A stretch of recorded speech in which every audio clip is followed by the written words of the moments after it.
Baik, Assalamualaikum semua. Selamat malam bersama saya hari ini, Umairah Bajrai di NR Channel TV.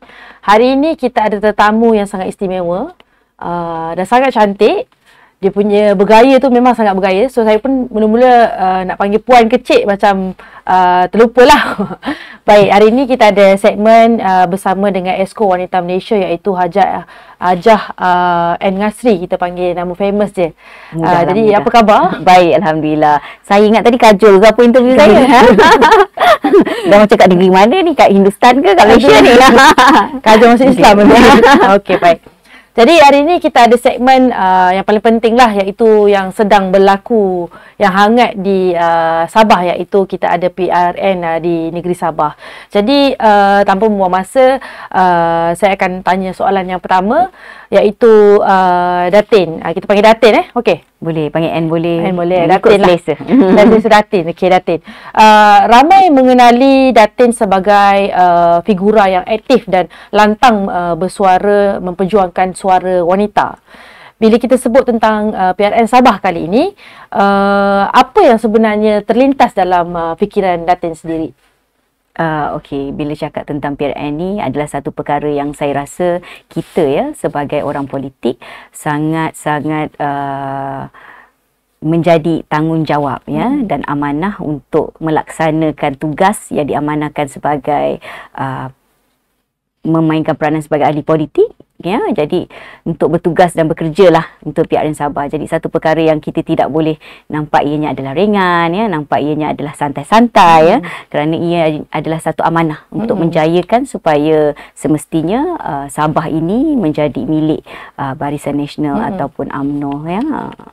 Jadi kalau tanya saya situasi di hari ini, saya ni berpolitik di Semenanjung. Saya bukanlah asal berpolitiknya datang daripada orang Sabah dan merupakan anak jati Sabah, tidak tetapi pelbagai siri telah berlaku daripada sejak saya masuk dalam dunia politik, daripada zaman putrinya kita telah menempuh pelbagai PRN di Sabah juga. Jadi sedikit sebanyak situasi tu menghampiri keadaan dan situasi itu menghampiri setiap masa tu dia berubah jugalah. Macam di hari ini saya rasa pertama kali kita akan ada di PRN di Sabah, tapi dengan keadaan kerajaan ini adalah campuran. Jadi itu sesuatu yang baru yang perlu kita mengikuti situasi itu. Situasi itu. Tapi nak ulas lebih panjang tentang perjalanan, tentang macam mana perancangan, itu bukan saya. Kerana saya ni kecil je insan dalam parti politik ni kan. Jadi kalau daripada sudut wanita, kalau nak tahu memang kita dapat rasalah wanita ni memang bergerak di semua kawasan. Lebih-lebih lagi di Sabah merupakan satu negeri yang besar. Pastinya keahlian dan wanita itu ramai di sana, sebab di mana-mana bahagian pun wanita merupakan tunggak utama. Jadi saya rasa keadaan di sana wanita pun mempunyai tanggungjawab yang sangat besar. Sangat besar di sana. Itu saya rasa kalau nak cakap daripada segi sudut program program dan gerak kerja ada beberapa program yang telah dilaksanakan. Kalau tengok mengikuti IG Datuk Seri Dr. Noraini sendiri kita ada buat program wanita. Pertama sekali adalah TVET Jelita. TVET Jelita ini digabungkan di bawah MARA dan juga Giat MARA. Jadi dia menaikkan martabat seorang wanita, membuat satu bengkel kecil-kecilan selama 2-3 hari untuk mereka ni daripada sudut rumah mungkin boleh buat perniagaan sendiri. Itu salah satu inisiatif daripada wanita sendiri. Kemudian gerak kerja kebajikan ni biasalah itu memang telah itu bukan kita wanita saja. Saya rasa semua bahagian bergerak perkara yang sama. Kemudian pemerasaan wanita yang terbaru di bawah MARA, pengasaan wanita di bawah MARA sendiri menaikkan ekonomi kepada peniaga-peniaga wanita ni, diberi satu dana khas yang untuk membantukan supaya perniagaannya berkembang. Begitulah. Okey, baik. Kita dapat dah jawapan tadi, maksudnya banyak program-program yang telah dilakukan. Contohnya program daripada bengkel untuk 2-3 hari bersama Giat MARA, ada aktiviti macam-macam. Tapi soalan saya kali ni sedikit lain sikit, sebab dia bercampur dengan PRN Sabah tapi dia berkait dengan Datin. Macam Datin sebagai seorang yang berpengaruh macam mana Datin menyeimbangkan peranan kepada keluarga, kepada masyarakat, kepada politik pergi ke Sabah. Maksudnya terutamanya di pilihan raya ni, bukan di pilihan raya saja, tapi keseluruhannya. Okey. Tentang pembahagian masa ya. Sebenarnya saya ni seorang yang saya selalu ambil perkara yang apa yang saya buat ni adalah satu perkara yang sangat menggembirakan saya. Ya, contohnya saya sendiri ya memvolunteerkan diri saya untuk bertanding, untuk menjadi seorang esko wanita. Itu semua perkara yang saya dah set dalam minda saya bahawa sekiranya saya mahu memikul tanggungjawab dan amanah ini, sekiranya diizinkan Allah, pasti ianya perlu dilaksanakan dengan baik ya. Jadi itu perkara yang selalu saya, bila saya bertanding tu, maknanya daripada awal saya dah setkan dalam mungkin masa saya ini pasti ada ruang yang perlu saya berikan sedikit kalau sekiranya saya menjadi seorang esko pada masa tu. Saya fikir gitu. Jadi bila saya telah diamanahkan untuk memikul tanggungjawab tersebut, bila terjadi ya, contohnya itulah orang tak faham sebenarnya politik ni sebenarnya dia lebih kepada macam saya sendiri adalah sukarela ya, sukarela kebajikan ya. Dia tidak ada perkara yang satu beban ataupun satu perkara yang saya perlu menjadikan satu benda yang saya kena, dia kena macam ni, kena ada sangat masa yang sangat panjang untuk you membuat satu kerja politik ini. Pada saya simple je. Saya memang seorang peniaga ya, saya bisnes ya. Saya hanya masuk politik ini adalah kerana saya ingin membantu ya, daripada segi apa yang saya mampu, berkhidmat untuk negara semula, untuk memberikan yalah, saya rasa saya di hari ini saya selesa duduk di negara saya sendiri adalah kerana perjuangan politik di masa dahulu ya. Jadi pada masa hari ini, walaupun saya merupakan seorang peniaga ya, saya merupakan orang kata kenal saya sebagai artis, mungkin zaman dululah, sekarang ni dah tua, dia tak ada pula berlakon sangat pun kan. Tapi saya rasa dia jadi amanah dan tanggungjawab saya untuk memberi sedikit sumbangan apa yang saya ada untuk mempertahankan parti yang saya cintai ini. Begitulah ya. Jadi sebenarnya pembahagian masa tu depends kepada kita sendiri ya. Kalau kita rasa kita mampu, kita boleh. Jangan kerana kita ni jadi politician ni sebab kita nakkan ini mission terlalu banyak ya. Jangan begitu. Pada saya hanya ingin membantu parti yang saya sayangi ini daripada segi khidmat ya, khidmat.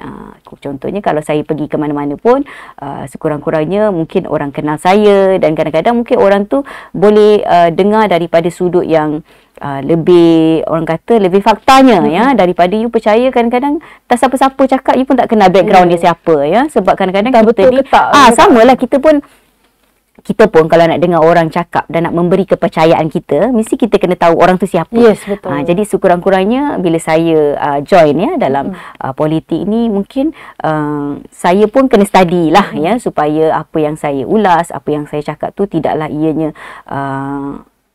benda tu tidak bohongan ya, fakta yang betul. Sekurang-kurangnya kalau you nak ambil terima, kalau tak apa kan. Kalau you percayakan saya, inilah yang saya suka kan. Dan saya pun bukannya jenis orang yang membenci atau tidak suka dengan parti lain ni, sebab saya tak nak ambil tahu pun. Sebab saya hanya percaya dengan yakin dengan UMNO, kerana saya rasa dalam banyak-banyak parti hanya UMNO saja yang telah membuktikan ya cara pemerintahannya ya, cara rasionalnya, dan saya rasa dia banyak berkhidmat kepada saya sehingga saya selesa di hari ini. Saya boleh belajar, hantar anak sekolah, ada hospital yang boleh menanggung kita. Jadi semua itu adalah hasil daripada pemimpin UMNO dahulu. Jadi sebab tu saya tak nak dengar parti lain. Saya hanya yakin dan percaya dengan parti saya saja.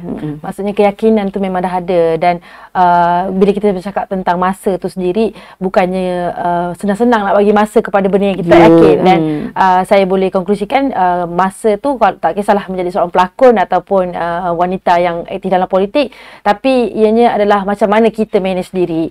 Okey, baik, kita pergi ke seterusnya kepada PRN juga yang cabaran pula.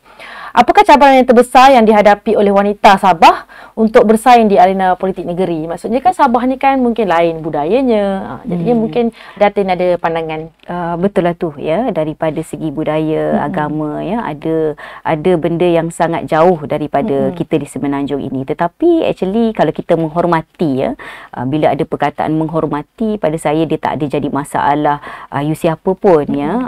Pada saya kita menghormati, dan semestinya saya rasa macam saya bersyukurlah ya, saya duduk di bawah parti UMNO ini. Saya rasa tak boleh you nak tandingi lagi kita punya khidmat kita kepada masyarakat ya. Jadi satu benda yang saya rasa tak menyusahkan saya pun ya, kerana kita telah membuktikan banyak perkara ya yang terjadi di Sabah adalah di antara hasil dan hikmat di atas tangan Barisan Nasional. Jadi saya rasa itu suatu perkara yang saya rasa terpulang kepada pengundi untuk menilai juga ya. Tapi kita kalau tanya hikmat Parti Barisan Nasional ni tiada tandingannya ya. Sehingga saya rasa kejayaan di Sabah ini sangat, saya rasa sekarang ni menjadi satu tempat pusat pelancongan ya, satu pusat kemajuan juga ya. Banyak saya rasa orang-orang Sabah sebenarnya lebih ekonominya lebih baik daripada kita juga ya, kebanyakan yang di sana juga ya. Jadi saya rasa itu satu kejayaan sebenarnya hasil daripada Barisan Nasional dulu yang lama memerintah di sana ya. Jadi saya rasa saya tinggal bantu sehabis baiklah bersama dengan rakan-rakan Esko untuk supaya orang yakin dan percaya semula kepada kepimpinan Barisan Nasional, insya-Allah. Okey, baik. Kalau kita bercakap tentang keyakinan kepada pemimpin, semestinya kita mahukan undi daripada rakyat Sabah sendiri. Jadi ramai pemerhati mengatakan bahawa wanita hari ini bukan sekadar pengundi, tetapi ianya adalah penentu pilihan raya. Setuju atau tidak sebenarnya? Mestilah. Macam saya ulas tadi di awal ya, bahawa wanita ini menjadi tulang belakang kepada parti. Jadi jentera wanita itu lebih ramai daripada jentera yang ada ya. Lelaki ya terutamanya pada saya lebih ramai. Jadi menjadi tanggungjawab. Bila kita kata jentera itu ramai, maknanya tanggungjawab wanita itu lebih besar. Sebab lebih ramai wanita yang perlu melaksanakan tugas yang lebih banyak ya. Jadi tapi itu dah jadi pada semualah saya memang bersama dengan wanita ya. Saya banyak memerhatikan mereka. Mereka sentiasa bersedia ya, sebab mereka wanita ini merupakan adalah parti politik yang matang ya, dan di antara yang paling lama bersama dengan parti politik UMNO itu sendiri ya. Jadi saya rasa wanita di seluruh Malaysia ni dah bersedia ya. Malah gerak kerja tu memang selalunya akan hand over dulu kepada wanita, kemudian baru diagihkan kepada puteri dan pemuda ya. Jadi begitulah situasi yang kita akan lalui, dan saya sangat percaya dan yakin. Macam saya cakap lah, sebelum diumumkan lagi penamaan calon, sebelum diumumkan lagi pembubaran, wanita dah sedia bergerak di atas program-program yang dijalankan di bawah kementerian. Jadi itu satu perkara yang saya rasa kita wanita dah bersedia, dan kita pun memang telah siapa-siapa wanita pun yang ada di dalam maksudnya yang memikul tanggungjawab itu dan mengambil amanah itu, semua dah bersedia untuk menjalankan tugas dengan sehabis baik. Jadi saya rasa kalau tanya pun kalau jentera yang turun tu, saya rasa separuh tu wanita je yang datang kebanyakannya kan. Dan wanita ni sebab dia tak banyak kompromi. You suruh buat itu, dia buat itu. Dia buat sepenuh hati sebab dia bukan kerana sayangkan individu, adalah kerana dia sayangkan parti itu. Dia tahu yalah, kita ni ibu ya. Ibu ni selalunya menjadi satu tunggak dalam rumah tangga. Kalau kita nak cerita dalam rumah tangga ni, dia menjadi satu tunggak yang akan merasionalkan keadaan ya. Walaupun kadang-kadang dia beremosi, tetapi dia adalah satu tunggak yang merasionalkan keadaan, dan semua situasi tu dia terpaksa absorb dan dia terpaksa menerima supaya dia dapat present dengan lebih baik. Begitulah sifat-sifat wanita, insya-Allah. Okey, baik. Jawapan yang sangat padat. Tapi saya nak tahu lagi sedikit, sebab wanita ni, saya macam kita cakap, wanita memang selalu berada turun di kawasan untuk buat kerja-kerja apa semua. Tapi dari perspektif komunikasi dan media, bagaimana Datin melihat suara wanita boleh diperkuatkan lagi agar tidak tenggelam dalam naratif politik arus perdana? Biasanya ada balance macam mana? Okey, ada je ya. Contohnya apa yang terjadi pada saya, macam mana saya boleh terlepas menjadi seorang esko wanita. Itu sebenarnya adalah satu perkara yang ada perubahan di dalam wanita, menggunakan wanita-wanita muda ya, untuk menggerakkan media sosial ya, untuk menggerakkan jentera-jentera daripada segi alam maya ya. Bukan saya cerita saya seorang, banyak sebenarnya di bahagian-bahagian sebenarnya telah wujud pembaharuan. Hampir sebenarnya hari tu menang dekat esko wanita ni, sebenarnya wanita-wanita bahagian hampir tak salah saya 60% adalah wanita baru ya, ketua wanita bahagian yang baru, ya. Jadi itu satu situasi gelombang yang saya rasa wanita ada pembaharuan yang sangat banyak, ya. Maksudnya kalau ada orang muda, pastinya tentang penggunaan media sosial ni menjadi tanggungjawab lah kepada wanita-wanita yang muda ni, ya. Daripada segi sudut kerjanya, tak boleh lawan lah kan. Kita punya otai-otai ni memang berbisa, ya. Diorang rajin, panas, hujan pun pergi rumah orang kira.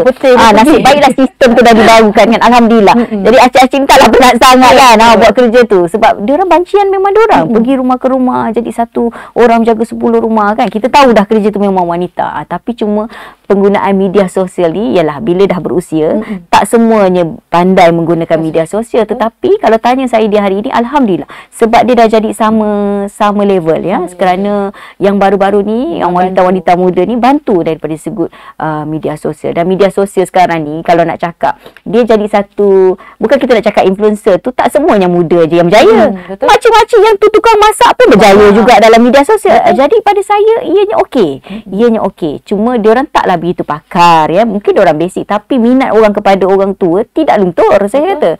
Jadi boleh je. Jadi kombinasi di antara yang muda dan yang berusia ni, saya rasa menjadikan wanita di hari ini lebih hebat. Lebih hebat. Baik. Kita bercakap tentang wanita hari ini, tapi macam mana pembangunan, dari konteks pembangunan, apakah isu utama wanita Sabah mahu lihat untuk macam dari segi ekonomi, pendidikan, keselamatan dan sosial, macam mana? Mungkin Datin dah pergi Sabah baru-baru ni kan, mungkin ada apa-apa dalam isu utama yang kita nampak oleh wanita di Sabah juga. Apa yang Sabah mahukan tu saya tak boleh nak ulas lah, ya, kena orang Sabah yang ulaskan. Tapi apa yang saya nampak, ya,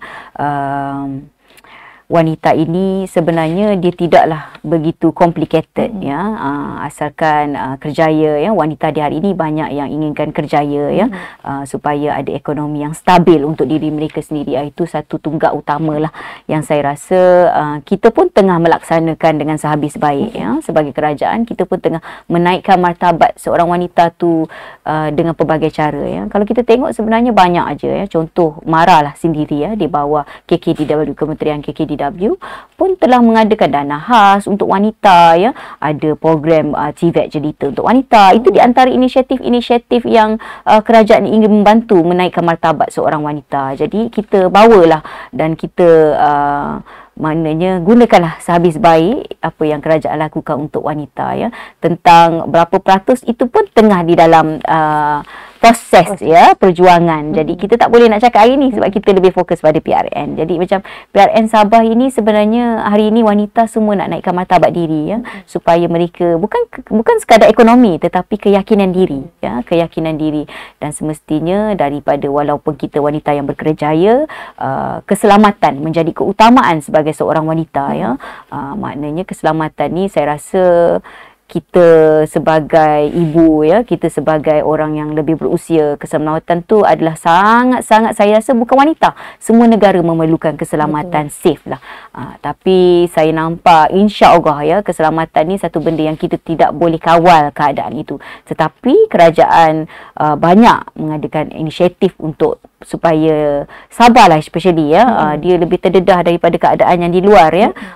Jadi sebab ialah pelautan, ya. Jadi banyak benda-benda yang kadang-kadang tidak dijangka boleh berlaku. Jadi saya rasa penekanan daripada sudut keselamatan di keadaan Sabah itu perlu dimenitik beratkan lah, supaya ianya menjadi satu negeri yang safe untuk mereka duduk di situ, diami di situ. Okey, baik. Sebagai Datin yang telah pun pergi ke Sabah lagi sekali, kita sebab ada pengalaman berada di sana, sekiranya diberi ruang, apakah reformasi ataupun dasar yang Datin ingin lihat demi masa depan wanita-wanita di Sabah? Macam saya ulas tadilah, mestilah ekonomi, ya, dan keselamatan. Itu dua perkara yang saya rasa kita perlu menitik beratkan.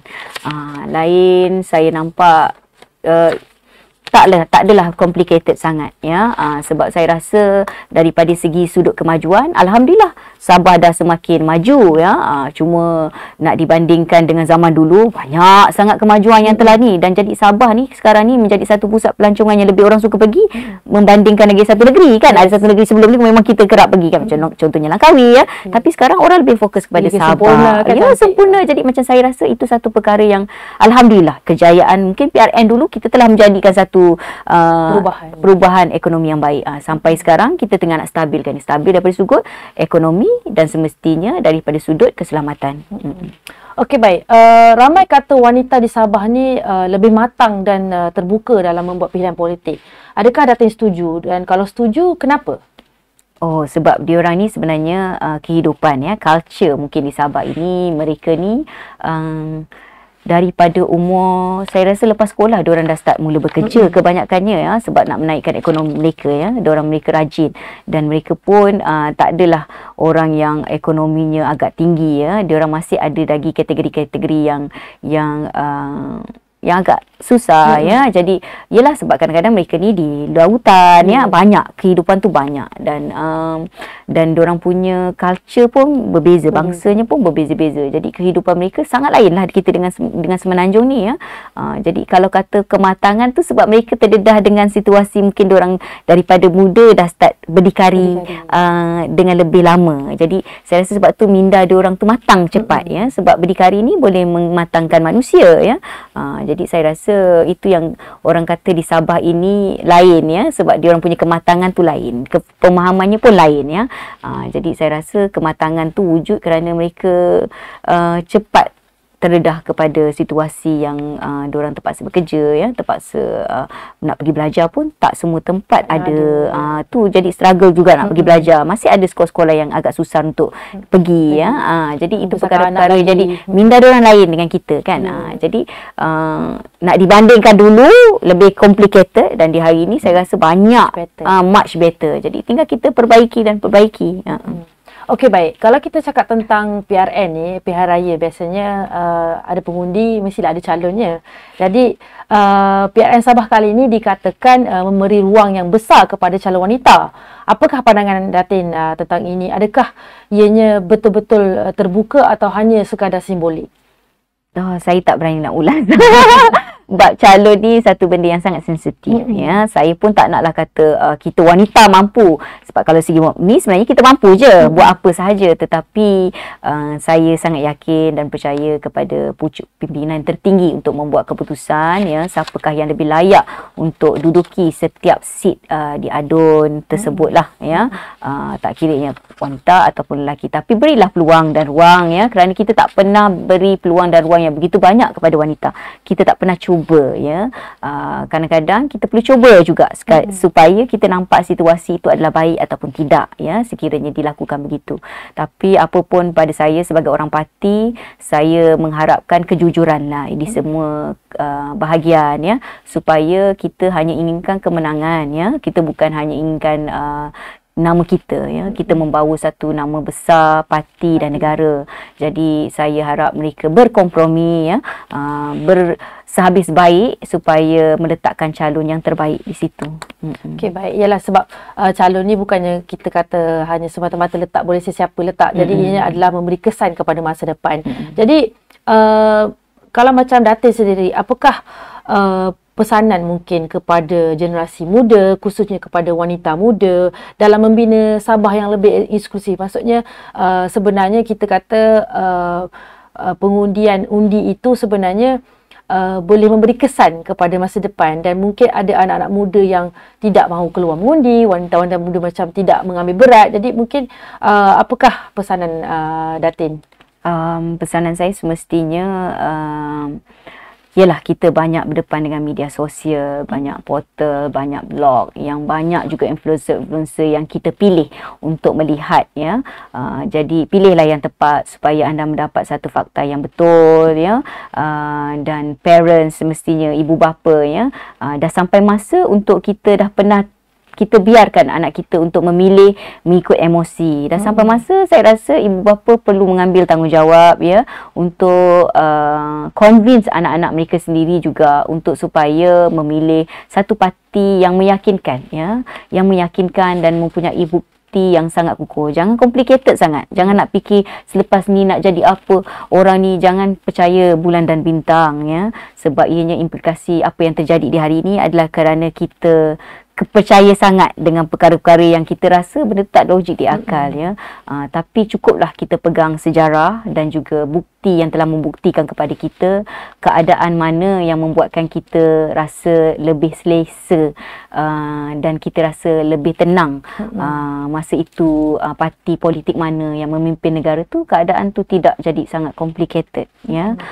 Jadi saya rasa berbalik saja ya kepada yang asal, dan semestinya insya-Allah saya yakin dan percaya sekiranya itu dimenitik beratkan, pasti takkan ada banyak perubahan yang berlaku.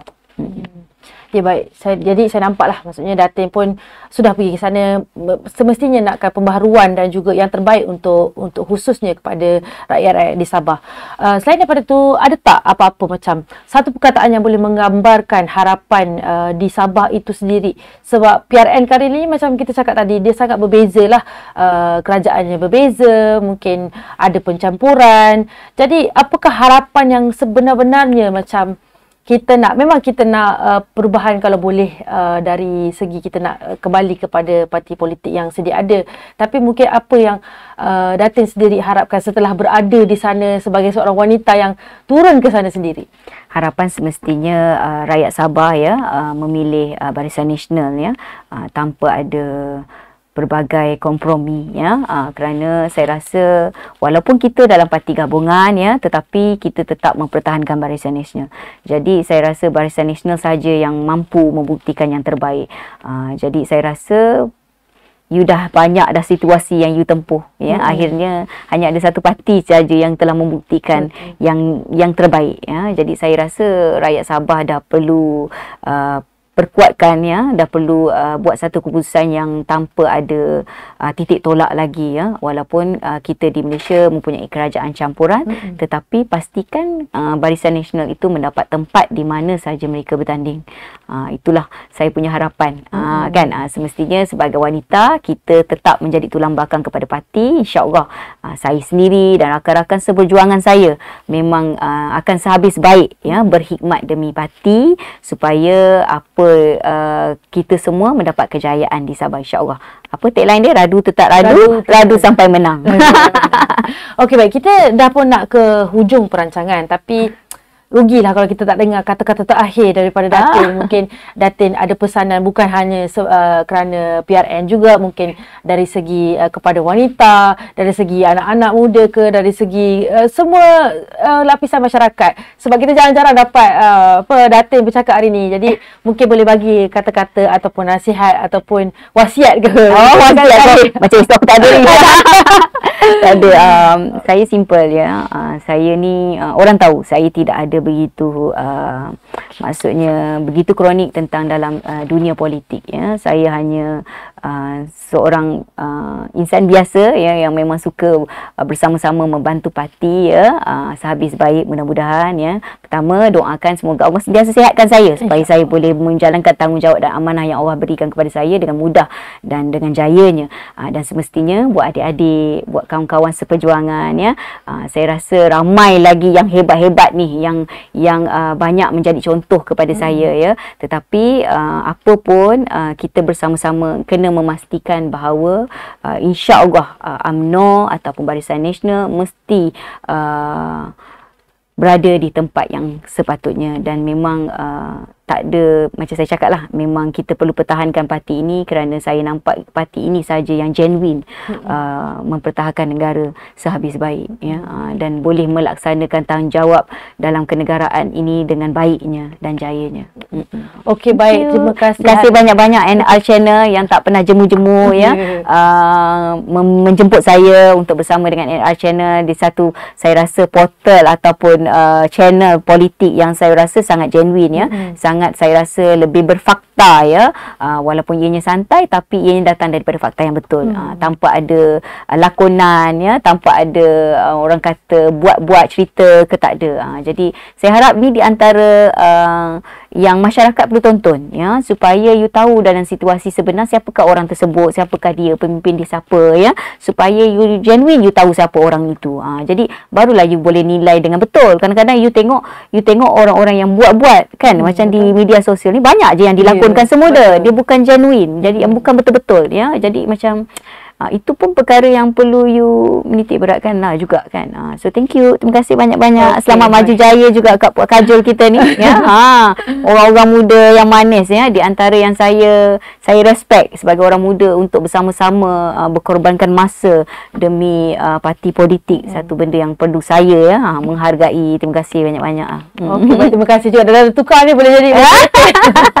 Okey, baik. Saya rasa pesanan dan jawapannya memang dah cukup padat, dan pesanan-pesanan yang diberikan oleh Datin itu adalah sangat-sangat bermakna, dan saya kalau boleh anak-anak muda, semua lapisan masyarakat, sila dengarlah dan janganlah terpedaya dengan mungkin bukan fakta. Jadi sekian saja daripada saya hari ini di segmen Jawab Saya Tanya di NR Channel TV. Selamat malam.